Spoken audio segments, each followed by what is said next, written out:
সূরা আরাফের আয়াত নম্বর 3 ইরশাদ করেছে, ইত্তাবিউ মা উনজিলা ইলাইকুম মির রাব্বিকুম ওয়া লা তাত্তাবিউ মিন দুনিহি আউলিয়া। তোমাদের প্রতি যা নাজিল করা হয়েছে তোমাদের রবের পক্ষ থেকে তার অনুসরণ করো। ইত্তাবিউ মা উনজিলা ইলাইকুম মির রাব্বিকুম, তোমাদের রবের পক্ষ থেকে তোমাদের উদ্দেশ্যে যা নাজিল করা হয়েছে, কোরআনে কারীম নাজিল করা হয়েছে, আর দ্বিতীয় ওহী সুন্নাহ নাজিল করা হয়েছে। ওয়া লা তাত্তাবিউ মিন দুনিহি আউলিয়া, আর আল্লাহকে বাদ দিয়ে বা আল্লাহর এই বিধান বাদ দিয়ে অন্য পৃষ্ঠপোষক অভিভাবকদের অনুসারী হইও না। সুতরাং কোরআন সুন্নাহর অনুসারী হইতে হবে। কোরআন সুন্নাহ অনুসরণের ক্ষেত্রে একটু কথা বোঝার প্রয়োজন রয়েছে। কোরআন সুন্নাহর অনুসারী হব, কিন্তু জনগণ কিভাবে অনুসারী হবে? মুসলিম সমাজকে 3 ভাগে ভাগ করা যেতে পারে। মুসলিম সমাজের এক শ্রেণীর লোকেরা হচ্ছেন ওলামা, আলেমরা, যারা কোরআনের আয়াত এবং রাসূলুল্লাহ সাল্লাল্লাহু আলাইহি ওয়াসাল্লাম হাদিসের তরজমা বুঝে, ব্যাখ্যা বুঝে, উদ্দেশ্যটা বুঝে যে আয়াতের উদ্দেশ্যটা কি, এই আয়াতের তাফসীর কি, এই হাদিসের অর্থ কি হতে পারে, মোটামুটি ভালো বুঝে। এই এক শ্রেণীর ওলামায়ে কেরাম।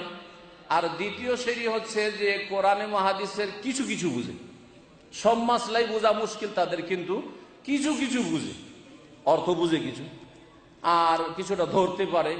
একেবারে জনগণের মতো না, আর একেবারে ভালো আলেমও না। এটা হচ্ছে দ্বিতীয় শ্রেণী। আর তৃতীয় শ্রেণীর মানুষ হচ্ছে জনগণ।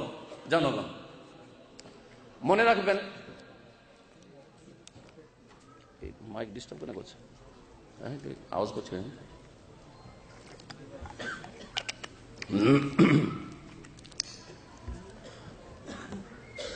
তাহলে মুসলিম সমাজে 3 শ্রেণীর মানুষ আছে।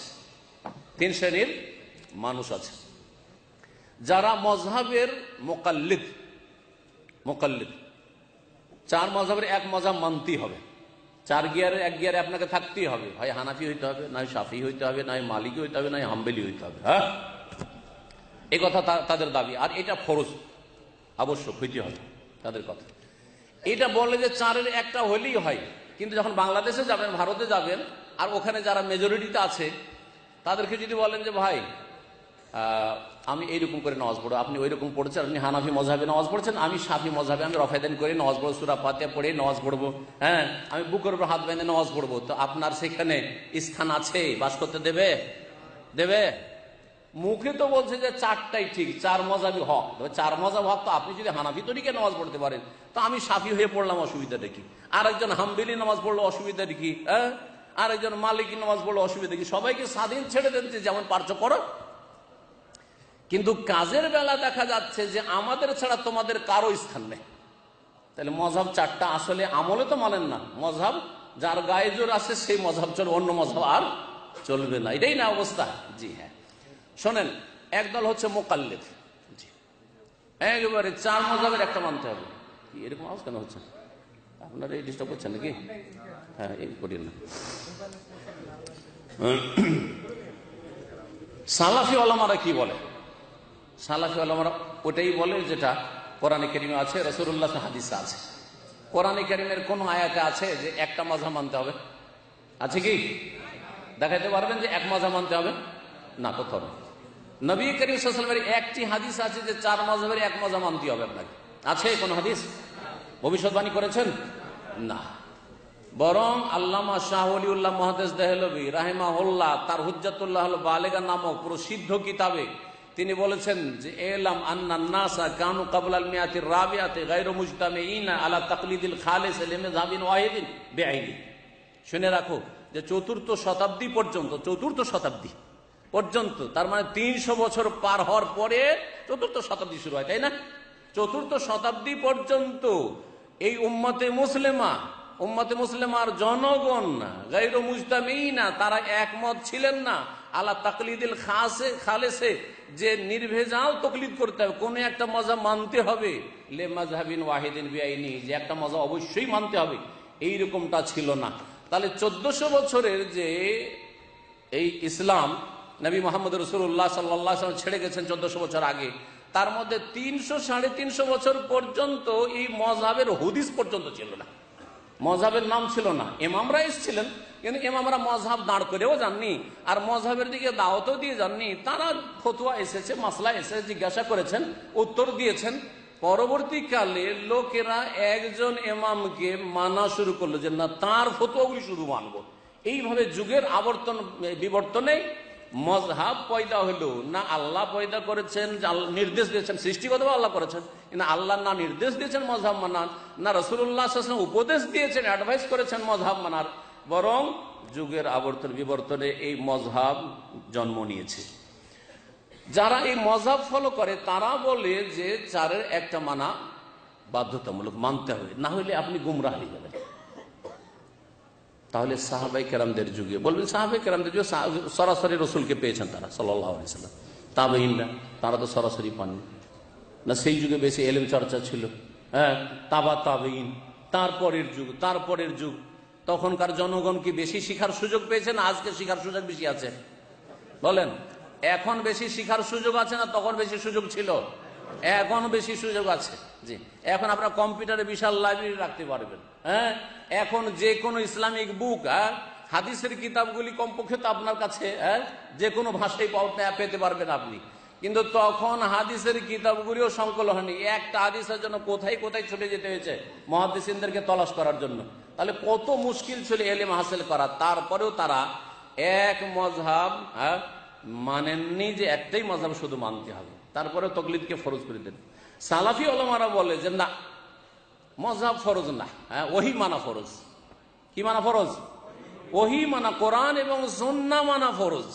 তবে সমস্ত ওলামাদের শ্রদ্ধা এহতেরাম রেখে, সমস্ত ইমামদের এহতেরাম সম্মান শ্রদ্ধা রেখে, বহাল রেখে। আমি একটি কথা মাঝে মাঝে বলি, আবার বলছি, যে যারা একজন ইমামকে মানে, যে ইমামকে মানে তাকে বেশি সম্মান করে না করে না, তাকে বেশি মহব্বত করে না করে না, এটা অস্বীকার করার কিছু নেই, ঠিক না? যদি একজনকে মানেন তো তার ভক্ত আপনি, এতে কোনো সন্দেহ নেই। কিন্তু যারা রাসূলুল্লাহ সাল্লাল্লাহু আলাইহি সাল্লামকে মানে, তারপরে সাহাবাই কেরামদেরকে মানে, তাবেঈনদেরকে মানে, চার ইমামকেও মানে, মুহাদ্দিসিন ইমাম বুখারী, মুসলিম, আবু দাউদ, নাসাই, তিরমিজি, ইবনে মাজাহ, ইমাম ইবনে তাইমিয়া, যত আইম্মায়ে কেরাম, ওলামা ইসলাম আর খাদেম ইসলাম এসেছেন, সকলকে একই নজরে, শ্রদ্ধার নজরে দেখে। কে বেশি সম্মান করে? যারা এক মজহাব মানলো তারা একজন ইমামকে বেশি সম্মান করে। পক্ষান্তরে যারা সবাইকে মনে করে এরা সকলেই দ্বীনের খাদেম ছিলেন, তারা সকলকে সমান নজরে দেখে না দেখে না, সমান নজরে মহব্বত করে না করে না, সমানভাবে মানার চেষ্টা করে না করে না। যে হক যার কাছ থেকে পাই, হক যখন আবু হানিফা রাহিমাহুল্লাহ থেকে পাবো তার কাছ থেকে নেব, হক যখন ইমাম শাফি থেকে পাবো শাফির কাছ থেকে নেব, হক যখন আমি ইমামে মালিক থেকে পাবো তার কাছ থেকে নেব, হক যখন ইমাম আহমদ বিন হাম্বলের কাছে পাবো রাহিমাহুল্লাহ জামিয়ান তার কাছ থেকে নেব, হক যদি দেখি যে ইবনে তাইমিয়া রাহিমাহুল্লাহর কাছে তার কাছ থেকে নেব, যার কাছে হক পাবো তার কাছ থেকে নেব। কারণ উদ্দেশ্য আমাদের হচ্ছে কাকে মানা? হ্যাঁ, কোরআন সুন্নাহকে মানা এবং রাসূলুল্লাহ সাল্লাল্লাহু আলাইহি সাল্লাম অনুসারী হওয়া। উদ্দেশ্য হচ্ছে রাসূলুল্লাহ সাল্লাল্লাহু আলাইহি সাল্লামের অনুসারী হওয়া। এখন কোরআন এবং হাদিস তো সবাই বুঝেন না, এই ক্ষেত্রে আমাদের একটা মিথ্যা অপবাদ, এই মিথ্যা অপবাদের জবাব দেওয়ার প্রয়োজন রয়েছে। যারা মযহাবধারী, বিশেষ করে আমাদের দেশের প্রেক্ষাপটে বলছি, ভারত, বাংলাদেশ, পাকিস্তানে, তারা বলে যে যারা আহলে হাদিস বা সালাফি এরা সকলে মুজতাহিদ, এরা সবাই ইজতিহাদ করতে চায়, এ না কোনো ওলামা মানে না। ভুল কথা, একেবারে মিথ্যা কথা, না মিথ্যা কথা। মনে রাখবেন যে তিন ভাগে এই জন্য ভাগ করলাম। যারা ভালো ওলামা তারা বলছে যে যতই বড় আলেম হোক না কেন আপনাকে এক মযহাবের ইমামকে মানতে হবে, এটা ভুল কথা। বড় আলেম কোরআন সুন্নাহ বুঝতে পারছেন, তাহলে কোরআন সুন্নাহ থেকে নেওয়ার চেষ্টা করতে হবে। এবং এই দরজা কিয়ামত পর্যন্ত খোলা আছে, ইজতিহাদের দরজা বন্ধ হয়নি। তারা বলছে ইজতিহাদের দরজা বন্ধ হয়ে চার ইমামে সীমিত হয়ে গেছে, চারের একটা মানতে হবে আর আপনাকে মুকাল্লিদ, অন্ধ অনুসারী হইতে হবে। এই কথাটি ভুল। যারা ভালো ভালো আলেম তারা কোরআন সুন্নাহকে পড়াশোনা করার পরে, চর্চা করার পরে তারা সিদ্ধান্ত নেবে। জি, নতুন কোন সিদ্ধান্ত নয়। চার ইমামের চারটার মধ্যে অধিকাংশ ক্ষেত্রে হক আছে, প্রায় ক্ষেত্রে চার ইমামের উক্তির মধ্যেই বা তারা যা ছেড়ে গেছেন তাতে হক আছে, কিন্তু তার ব্যতিক্রম কখনো ঘটতে পারে, যেমন শেখুল ইসলাম ইবনে তাইমিয়া রাহিমাহুল্লাহ এই বিষয়টিকে স্পষ্ট করেছেন। এইভাবে সালাফি ওলামারা বড় বড় আলেমদেরকে বলে যে তোমরা কোরআন সুন্নাহ থেকে সরাসরি গ্রহণ করা। মধ্যম শ্রেণীর যারা আলেম, আমাদের সমাজে তো সবাইকে আলেম বলা হয়, হ্যাঁ, আর একটু ভালো আলেম হলে আল্লাহ বানিয়ে আল্লাহ মানা, সবাই তালেবে ইলম। সুতরাং আজকে যে আল্লামা শব্দটি আমাদের শাহেদ ভাই ব্যবহার করেছেন, আমি এটা পছন্দ করি না। এটা আমি নিজের জন্য পছন্দ করি না, অন্যের জন্য ভালো লাগে না। কারণ আল্লামা, আজকাল আল্লামা পাওয়া মুশকিল আছে। দেশে, আমাদের দেশের প্রেক্ষাপটে আল্লামা মানে মহাজ্ঞানী, আল্লাহ মানে কি? মহাজ্ঞানী। তো মহাজ্ঞানী দাবি করা আর মহাজ্ঞানী কাউকে বলা অত সহজ নয় যে আপনি আবেগে শুধু বলবেন। তো বলছিলাম, যারা মধ্যম শ্রেণীর কিছু আরবি বুঝেন, কোরআন হাদিস বুঝেন, তারা কি অন্ধভাবে একটা মযহাব মানবেন বা একজন আলেমের কথা মানবেন না? তারা চেষ্টা করবেন একটু যতটা পারছেন, যেই যে মাসলাগুলিতে পারছেন কোরআনে বা হাদিস একটু পড়ে নেওয়ার, দলিল বা আলেমের কাছ থেকে জানতে হবে। আলেম ছাড়া উপায় নেই, ভালো আলেমের কাছ থেকে জানতে হবে, কিন্তু একটু দলিল সম্পর্কে নাড়াচাড়া করতে হবে, একটু খোঁজ খবর নিতে হবে যে এর দলিল কতটা শক্তিশালী। ফাত্তাকুল্লাহ মাস্তাতাতুম, যতটা আল্লাহ ক্ষমতা দিয়েছেন ততটা ক্ষমতার সদ্ব্যবহার করতে হবে। মেহনত করার তৌফিক দিয়ে, যোগ্যতা দিয়েছেন, মেহনত পরিশ্রম করতে হবে। জি, এরা হচ্ছে দ্বিতীয় শ্রেণীর সাধারণ আলেমরা। তৃতীয় শ্রেণীর লোক হচ্ছে জনগণ, আম লোকেরা। জনগণের জন্য দলিল জানা জরুরি নয়। ভালো করে শুনে রাখেন, জনগণ আপনারা, আপনাদের জন্য প্রত্যেক রফায়দানে দলিল জানতে হবে, সূরা ফাতিহা পড়া দলিল জানতে হবে, হ্যাঁ, আর নামাজ কোত্থেকে শুরু হবে কোথায় শেষ হবে দলিল জানতে হবে, কোন হাদিসের কিতাব আছে সহিহ না জয়ীফ জানতে হবে। না, এটা অসম্ভব। সুতরাং অসম্ভব, লা ইউকাল্লিফুল্লাহু নাফসান ইল্লা উসআহা, মানুষের ক্ষমতার বাইরে আল্লাহ পাক কোনো দায়িত্ব চাপান না কোনো মানুষের উপর। জনগণের কাজ হচ্ছে ফাসআলু আহলা যিকরি ইন কুনতুম লা তা'লামুন। কোরআনে কারীমে আল্লাহ পাক বলছেন যে তোমাদের যদি জানা না থাকে তো যারা উলামায়ে কেরাম আহলে যিকর মানে কোরআন সুন্নাহর যারা আলেম তাদেরকে জিজ্ঞেস করে নাও। আহলে যিকর বলেছেন, কাকে জিজ্ঞেস করতে হবে? আহলে যিকর। আহলে যিকর মৃত না জীবিত? হ্যাঁ, জীবিত। যারা মুকাল্লিদ, হ্যাঁ, তারা বলছে যে না, মৃত চার ইমামের কাছ থেকে জানতে হবে। ভাই, ওর কাছ থেকে জানতে হবে, হ্যাঁ, তাহলে ওনার কিতাব খুঁজে বেড়াইতে হবে তাহলে, হ্যাঁ।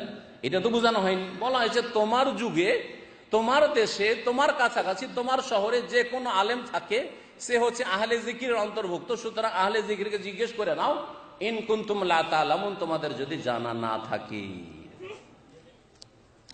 জনগণ, তাহলে মানুষ, জনগণরা আলেমদের কাছ থেকে জেনে নেওয়ার চেষ্টা করবে। এটা হচ্ছে সালাফিদের পন্থা। সালাফিরা কখনো সকলে মুজতাহিদ হয় না, আর সকলে মুজতাহিদ হওয়ার দাবিও করে না, আর জনগণকে দলিল জানতে হবে এই কথাও তারা বলে না। এসব মিথ্যা কথা ওরা আমাদের নামে ছড়িয়ে থাকে, ছিটিয়ে থাকে, আর এসব কথা প্রচার করে থাকে। আল্লাহ পাক তাদের যেন হেদায়েত দান করেন যারা মিথ্যা কথা জেনে শুনে প্রচার প্রসার করে।